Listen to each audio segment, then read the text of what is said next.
মদিনাওয়ালার দেশত আশেকে জাহান যায় মদিনাওয়ালার দেশত আশেকে জাহান যায় খলি জাগানো মদিনাত রাখি আই তুসাই খলি জাগানো মদিনাত রাখি আই তুসাই ঠিক কি না মোহাম্মদের আওয়াজে বলেন মদিনাওয়ালার দেশত আশেকে জাহান যায় মদিনাওয়ালার দেশত আশেকে জাহান যায় খলি জাগানো মদিনাত রাখি আই তুসাই খলি জাগানো মদিনাত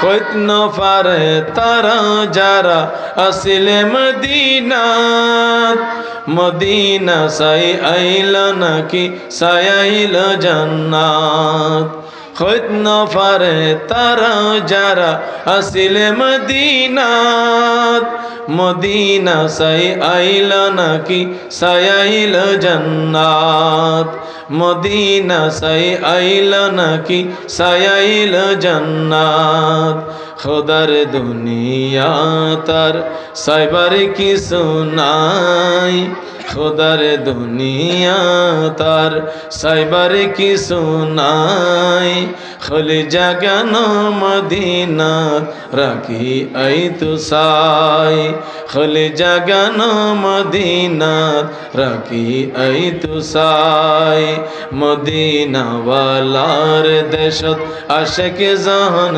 যায় মদিনাওয়ালার দেশত আশেকে জাহান যায় খলি জাগানো মদিনাত রাখি আই তুসাই খলি জাগানো মদিনাত লাওয়ারিস ন গুনাহগারল হাসরের মাডত রহমতর সাদর জাহান মুস্তাফার তত রহমতর সাদর জাহান মুস্তাফার তত ঠিক কিনা বলেন ঠিক কিনা বলেন আরো জোরে বলেন ঠিক কিনা কিয়ামতের ময়দানে রাসূল করিম সাল্লাল্লাহু আলাইহি ওয়াসাল্লাম আমাদের জন্য সুপারিশ করবেন এই কথা ঠিক না বেঠিক আর যারা বলবেন বেঠিক তাদের ঈমান থাকবে সেজন্য আশিক বলেন লাওয়ারিস ন গুনাহগারল হাসরের মাডত রহমতর সাদর জাহান মুস্তাফার তত রহমতর সাদর জাহান মুস্তাফার তত হড়ে যাইব উম্মত ওয়ালা উম্মত ফেলাই হড়ে যাইব উম্মত ওয়ালা উম্মত ফেলাই খলি জাগানো মদিনাত রাখি আই তুসাই খলি জাগানো মদিনাত রাখি আই তুসাই মদিনাওয়ালার দেশত আশেকে জাহান যায় মদিনাওয়ালার দেশত আশেকে জাহান যায় খলি জাগানো মদিনাত রাখি আই তুসাই খলি জাগানো মদিনাত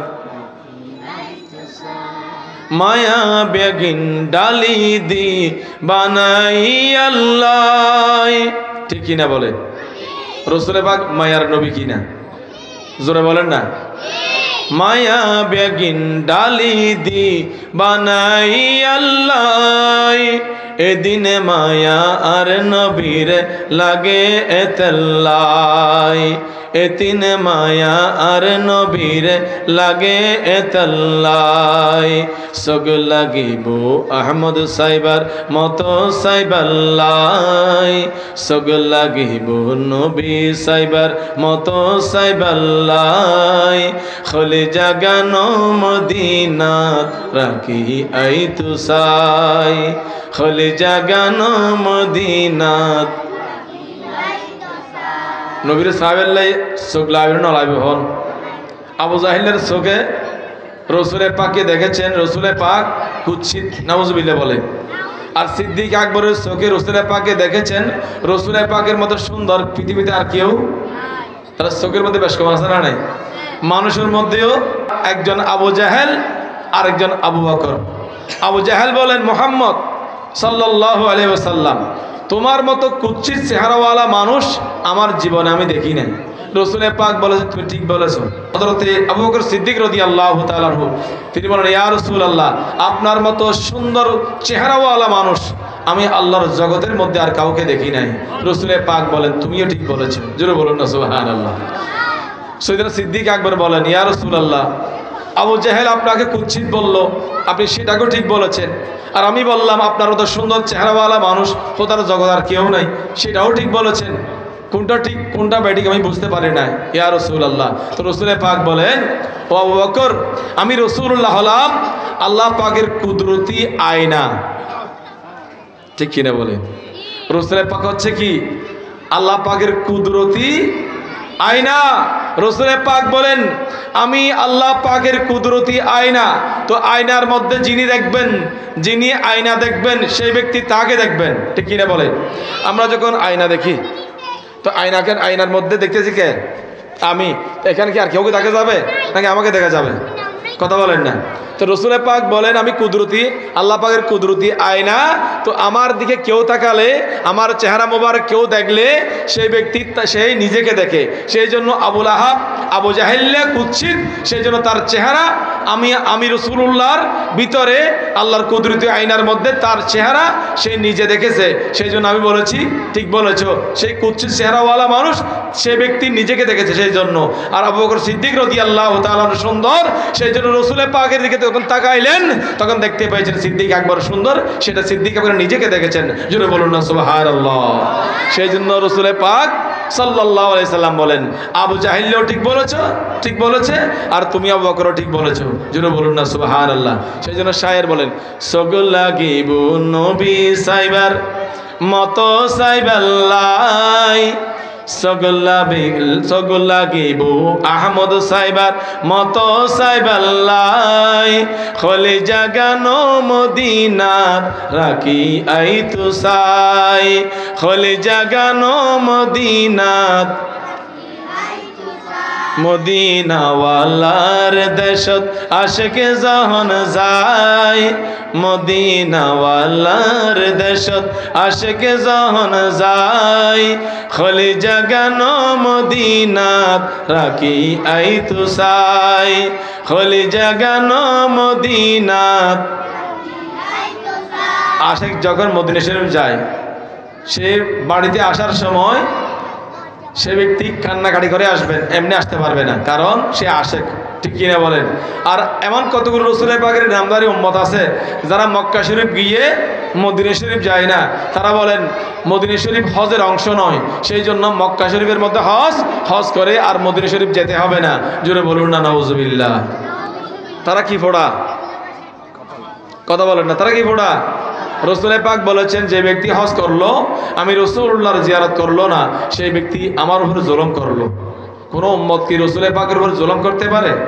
কথা বলেন, কোনো উম্মত রসুল পাকের উপর জুলুম করতে পারে? সেই জন্য রসুল পাক বলেছেন, যে ব্যক্তি হজ করলো আমি রাসূলুল্লাহর জিয়ারত করলো না, ওই ব্যক্তি আমি রাসূলুল্লাহর উপরে জুলুম করেছে। জোরে বলুন নাউজুবিল্লাহ। সেই জন্য আমরা হজ করব, রাসূলুল্লাহর জিয়ারতও করব, কারণ হজ মক্কায় সেটা ঠিক আছে, কিন্তু হজের কবুলিয়ত কোথায়? জোরে বলেন না। হজ কবুল হয় কোথায়? আপনি হজ করবেন মক্কা কেন্দ্রিক, তওয়াফ করবেন, আপনি মিনা বাজারে যাবেন, শয়তানকে পাথর মারবেন, আপনি সাফা মারওয়ায় সাই করবেন, আপনি আরফাতের ময়দানে অবস্থান করবেন, সবকিছু কোথায়? মক্কা শরীফে। হজ মক্কায়, কিন্তু হজ কবুল হয় কোথায়? মদিনায়। বলেন না কোথায়? হজ কবুল হবে রাসূলুল্লাহর দরবারে গেলে। রাসূলুল্লাহ যদি, আল্লাহ পাক বলেন, ওয়ালাউ আন্নাহুম ইয যালামু আনফুসাহুম জাউকা, আল্লাহ পাক বলেন, ইয়া রাসূলুল্লাহ, আপনার কোন উম্মত যদি, আমার কোন বান্দা যদি নফসের উপরে নিজের উপরে জুলুম করে গুনার বোঝা নিয়ে আপনি রাসূলুল্লাহর দরবারে আসেন, আপনি রাসূলুল্লাহ যদি ফাস্তাগফিরুল্লাহ, আমি আল্লাহর দরবারে তাদের পক্ষ হয়ে তারা যদি আপনার দরবারে গুনাহ মাফ চায়, ফাস্তাগফিরুল্লাহ, আমি আল্লাহ পাক মাফ করে দেব। ওয়াস্তাগফির লাহুমুর রাসূল, যদি আপনি রাসূল তাদেরকে মাফ করে দেন, সুবহানাল্লাহ বলেন।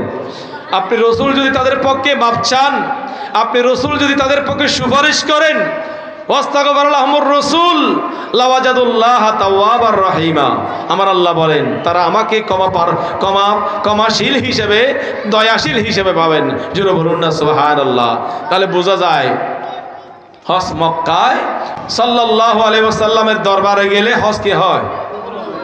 এটা কার কথা? ওয়ালাউ আন্নাহুম ইয যালামু আনফুসাহুম জাউকা, ও আমার বান্দারা, তোমরা যখন আত্মার উপরে জুলুম করবে, গুনাহ করবে, গুনার বোঝা নিয়ে ঘরের মধ্যে বসে থাকিও না। তোমরা গুনার বোঝা নিয়ে মদিনা শরীফ চলে যাও, রাসূলুল্লাহর দরবারে যাও, রাসূলুল্লাহর দরবারে গিয়ে নিজেকে সারেন্ডার করো, নিজের গুনার ব্যাপারে রাসূলুল্লাহকে অবহিত করো, রাসূলুল্লাহকে জানো, ইয়া রাসূলুল্লাহ, আল্লাহ পাক বলেছেন আপনার দরবারে গুনার বোঝা নিয়ে আসার জন্য। ইয়া রাসূলুল্লাহ, আমি এসেছি, আমি আপনার দরবারে সারেন্ডার করেছি। যখন আমি সারেন্ডার করব রাসূলুল্লাহর দরবারে, তো রাসূলুল্লাহ যদি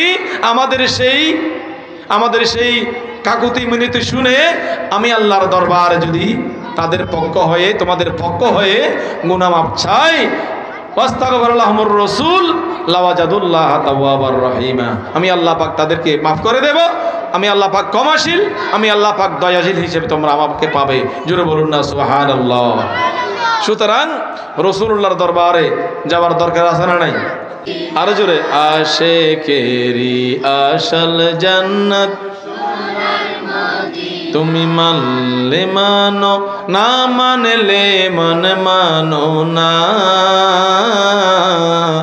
আশিকেরি আসল জান্নাত, তো জবান খুলে বলেন, আশিকেরি আসল জান্নাত এক সময় ছিল মদিনা অলকনের ভূমি, নবীর ছোঁয়ায় হলো আরশের চেয়ে দামি, আরশের চেয়ে দামি, তাই মদিনা মদিনা বলে, মদিনা মদিনা বলে আশিক হয়ে যায় ফানা, আশিকেরি আসল জান্নাত আশিকেরি আসল জান্নাত। তো রাসূল করিম সাল্লাল্লাহু আলাইহি সাল্লাম বলেন, যত আমল থাক না কেন, কেউ আল্লাহর রহমত ছাড়া সওয়াব দিয়ে, আমল দিয়ে জান্নাতে যাওয়া সম্ভব। কারণ আমাদের জীবনে সওয়াবের সাথে সাথে গুনাহ আছে না নাই? কথা বলেন না। আমাদের জীবনে আমরা যত সওয়াব করি আবার গুনাহও করি কিনা? তাহলে আল্লাহ পাক যদি কিয়ামতের ময়দানে কোনো গুনার জন্য আমাদেরকে ধরেন, আমরা ছুটতে পারবো? কথা বলেন না। সেই জন্য যত আমল করেন না কেন, আপনার কোনো আমলে আপনাকে মুক্তি দিতে পারে, আপনার আমলে মুক্তি দিতে পারবেন না। আপনার আমল আপনাকে মুক্তি দিতে পারবেন, তো মুক্তি দিতে পারবেন তখন যখন আল্লাহর রহমত হবে, ঠিক কিনা বলেন?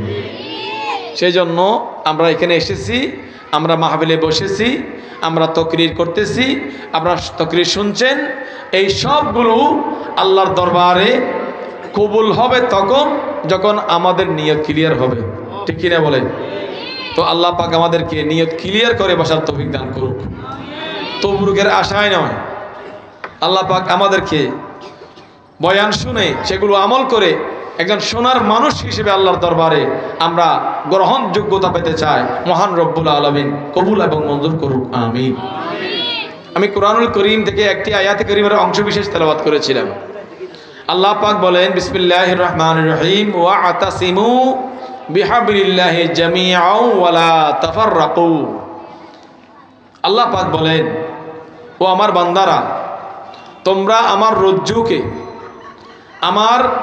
রজ্জুকে শক্ত করে ধরো। সবাই একত্রিতভাবে,